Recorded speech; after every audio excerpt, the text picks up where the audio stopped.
ગોધરામાં વરસાદી માહોલ યથાવત છે। શહેરના ભાગોળ વિસ્તારમાં જળબંબાકારની સ્થિતિ સર્જાઈ હતી।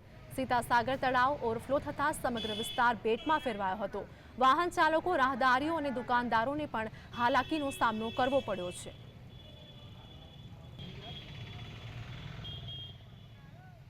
ગોધરામાં જે રીતે વરસાદી માહોલ યથાવત છે, હું આપને સીધા દ્રશ્ય બતાવીશ કે ગોધરાનો આ શહેરા ભાગોળ વિસ્તાર છે અને જે રીતે ગોધરા શહેરનો જે મધ્યમાં આવેલ જે સીતાસાગર તળાવ છે તે ઓવરફ્લો થતા જેનું પાણી જે છે તે શહેરા ભાગોળ વિસ્તારમાં ફરી વળ્યું છે, જેના કારણે લોકોને ભારે હાલાકી પડી રહી છે। અહીંયા કેટલાક દુકાનદારો પણ આવી ચૂક્યા છે પોતાની દુકાને, પરંતુ જે પાણી છે તે જોઈને ક્યાંક ને ક્યાંક અટવાયા છે, કારણ કે જે નીચાણવાળો વિસ્તાર છે ને, અહીંયા જે સમગ્ર વિસ્તાર છે તે બેટમાં ફેરવાયો છે, કારણ કે તમામ જગ્યાઓ પર જે રીતે પાણી ફરી વળ્યા છે, જેને લઈને લોકોને ભારે હાલાકી પડી રહી છે। ખાસ કરીને અહીંયા સબ્જી માર્કેટ પણ આવેલું છે અને લોકો અહીં સવારમાં સબ્જી માર્કેટમાં કામકાજ અર્થે અથવા તો શાકભાજીની ખરીદી અથવા તો તેના વેચાણ માટે આવતા હોય છે, ત્યારે જે રીતે આ વરસાદી પાણી ફરી વળ્યા છે, જેના કારણે લોકોને ભારે હાલાકીનો સામનો કરવો પડી રહ્યો છે।